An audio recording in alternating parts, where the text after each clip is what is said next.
정윤회라는 비선이 국정에 개입하고 있다. 이렇게 쓰여진 청와대 문건이 나오면서 온 세상이 발칵 뒤집혔던 거 기억하실 겁니다. 그 당시 박근혜 대통령이 그건 찌라시다라고 했던 발언을 조금 전에 들으신 건데요. 근데 희한하게도 당시 이 문건은 그 문건의 내용 자체가 아니라 이거를 누가 언론에 흘렸느냐 이쪽으로 수사가 방향이 잡혔고 결국 유출자로 지목된 최경락 경위가 목숨을 끊었지요. 고인의 가족들은 계속해서 억울한 죽음이다. 이건 자살당한 거다. 주장을 해왔었습니다. 그런데 최근 문재인 정부가 출범하면서 이 정윤회 문건 파동을 재조사하기로 방침을 정했죠. 이 재조사 방침을 들은 고 최경희의 유족들은 어떤 심정일까요? 오늘 AS 뉴스에서 이 유족들을 다시 만나보겠습니다. 고 최경락 경위의 형님 최낙기 씨 연결을 해보죠. 최 선생님 나와 계세요. 예, 안녕하세요. 네. 이번에 이 사건을 재조사한다라는 소식 딱 듣고는 어떠셨어요? 저희 가족들은 또 눈물 받아요. 누님이나 우리 형제, 예. 어머님 이제 한분 생전에 계시지만 다 뉴스만 나오면 그냥 울음바다였습니다. 지금도. 예. 우선 이 사건을 잘 모르시는 분들을 위해서. 그러니까 당시에 최경희 동생은 서울경찰청 정보분실에서 근무하던 경찰이었던 거죠. 네. 예. 하는 일은 고위공직자의 비리 정보 수집하는 게 임무였고요. 네. 예. 근데 이 문건 이슈의 핵심은 사실 문건의 내용 그 자체지 유출이 아니었는데도 유출 사건으로 문제를 청와대는 호도해 갔고 그 과정에서 최경희는 끝까지 나는 이 문서를 유출한 적이 없다라고 가족들한테도 주장을 했던 거죠. 자기는 아니다. 난 박스 본 적도 없다. 본 적도 없다. 유출됐다는 그 박스 나는 본 적도 없다. 네. 또 최근에 박관청 경정도 나는 거기다 갖다 놨지만은 캐비넷 서랍에 그대로 키도 자기가 가지고 있었고 예. 흔적도 없고 흩어진 흔적도 없고 그대로 있었다. 그대로 있었다. 자기도 이해가 안 간다.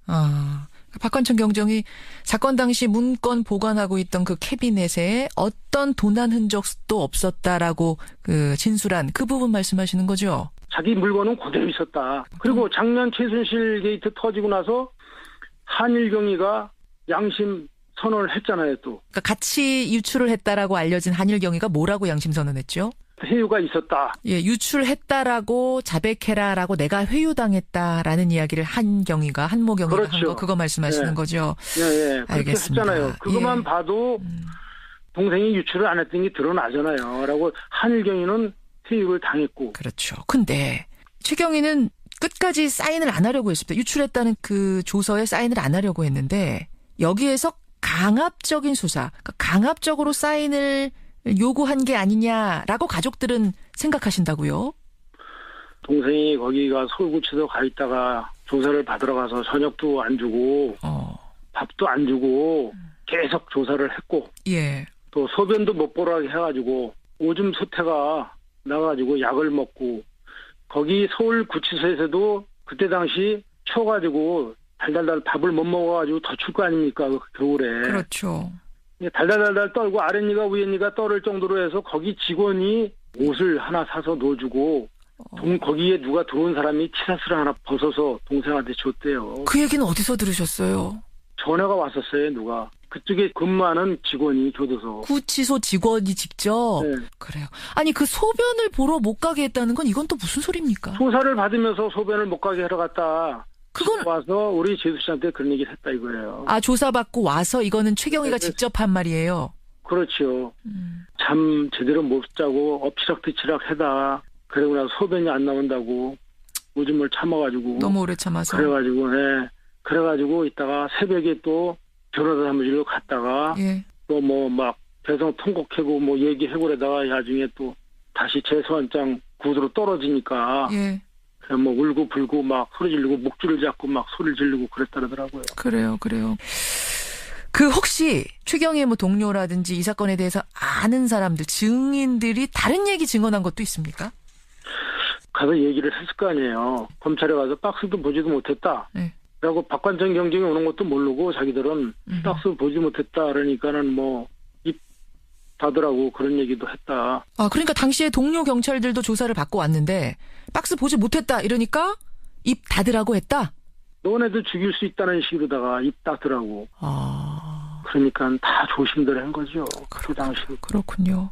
그런데 어쨌든 저는 이제 이해가 안 가는 것이 최경희는 이걸로 불충분하다 해서 법원에서 구속영장 기각이 됐는데 그리고 구치소에서도 나왔는데 왜 스스로 목숨을 끊어야 했는가. 많은 분들이 궁금해하고 이 부분을 가장 석연치 않게 생각하거든요.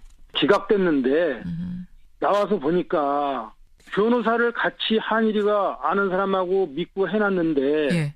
따로 분리를 시켰잖아요. 둘이 같이 변호사 한 사람을 선임하기로 했었는데 어느샌가 보니까 한경위는 다른 변호사를 쓰고 있더라. 그렇죠. 기각되고 나와서 보니까 예. 선임을 취소했다. 선임을 취소했다. 그래요. 그러니까 그 당시는 왜 그렇게 되는지 영문을 몰랐을 텐데 이제 와서 한모경이가 언론 인터뷰한 거나 여러 가지를 퍼즐을 맞춰보면 결국은 한모경이는 그 당시 회유를 당해서 그쪽에서 변호사도 뭐 이렇게 소개해주고 이랬던 게 아닌가 이제 퍼즐이 맞춰지는 거죠. 그런 생각이 저는 드는 거죠. 우리 유가족 입장이나 아마 세상 사람들도 그런 생각이 들 거예요. 이거를 내용을 알고 나면요. 예. 나랑 같이 유출로 지목받았던 사람이 결국 그쪽에 회유되는 걸 보면서 최경희는 자포자기하는 심정이었을까요? 그렇다고 봐야죠.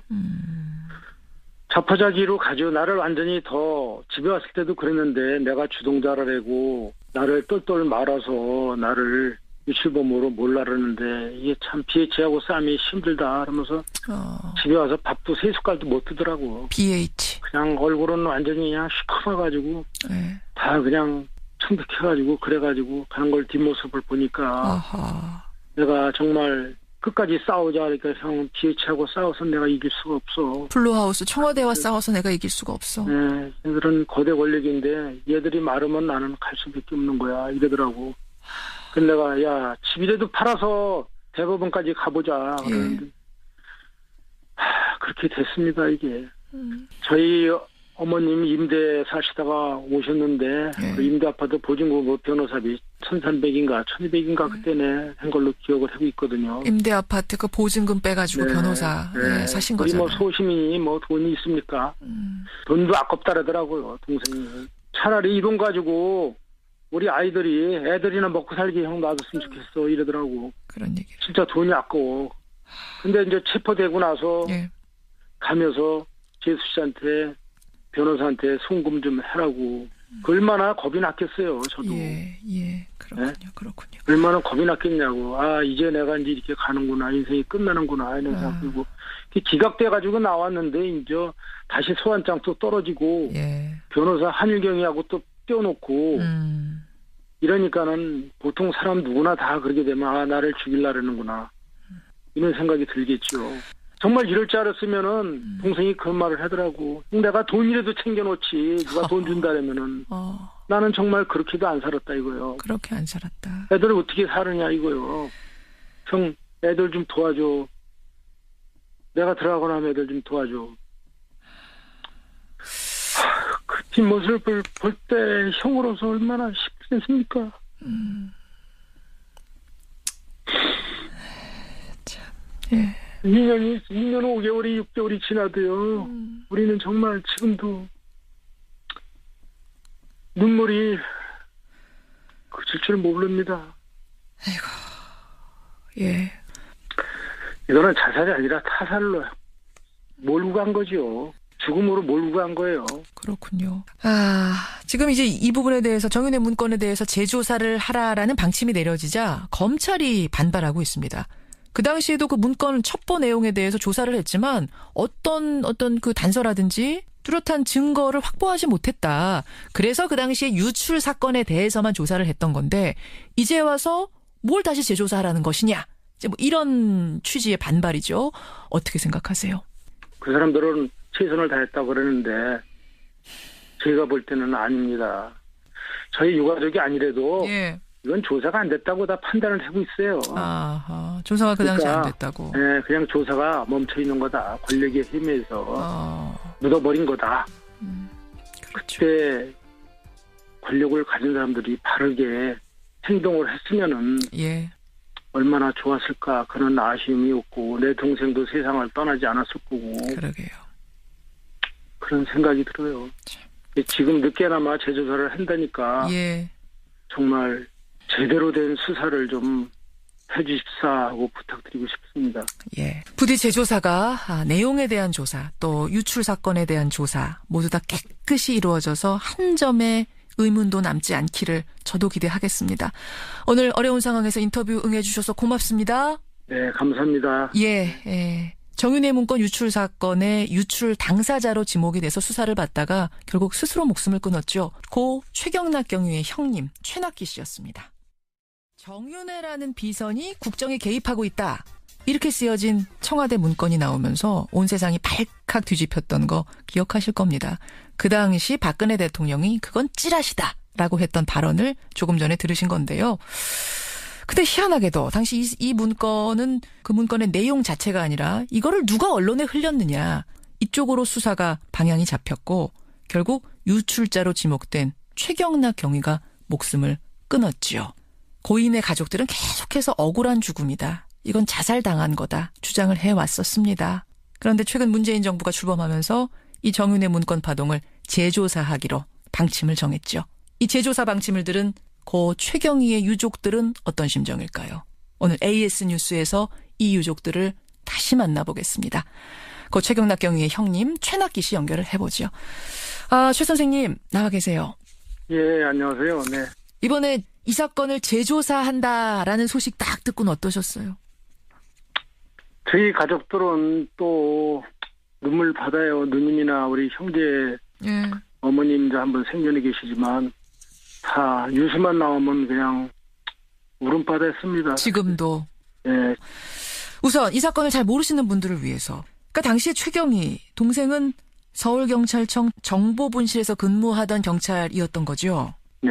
예. 하는 일은 고위공직자의 비리 정보 수집하는 게 임무였고요. 네. 예. 근데 이 문건 이슈의 핵심은 사실 문건의 내용 그 자체지 유출이 아니었는데도 유출 사건으로 문제를 청와대는 호도에 갔고 그 과정에서 최경희는 끝까지 나는 이 문서를 유출한 적이 없다라고 가족들한테도 주장을 했던 거죠. 자기는 아니다. 난 박스 본 적도 없다. 본 적도 없다. 유출됐다는 그 박스 나는 본 적도 없다. 네. 또 최근에 박관천 경정도 나는 거기다 갖다 놨지만은 캐비넷 서랍에 그대로 키도 자기가 가지고 있었고 예. 흔적도 없고 흩어진 흔적도 없고 그대로 있었다. 그대로 있었다. 자기도 이해가 안 간다.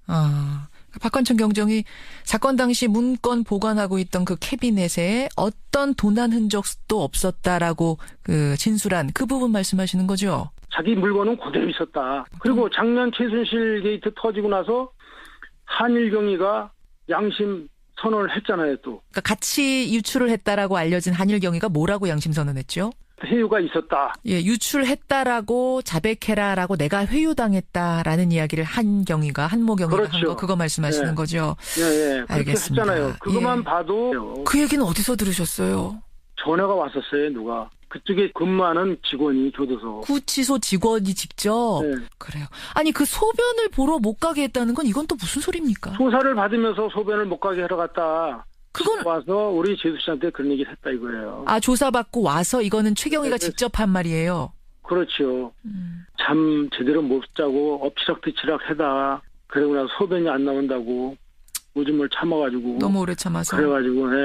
그래가지고 이따가 새벽에 또 변호사 사무실로 갔다가 예. 또 뭐 막 대성 통곡하고 뭐 얘기하고 그러다가 나중에 또 다시 재소환장 구두로 떨어지니까 예.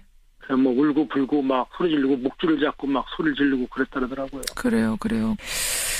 그 혹시 최경희의 뭐 동료라든지 이 사건에 대해서 아는 사람들 증인 동생이 유출을 안 했던 게 드러나잖아요. 라고 한일경위는 퇴직을 당했고. 그렇죠. 근데 최경희는 끝까지 사인을 안 하려고 했습니다. 유출했다는 그 조서에 사인을 안 하려고 했는데 여기에서 강압적인 수사, 그러니까 강압적으로 사인을 요구한 게 아니냐라고 가족들은 생각하신다고요?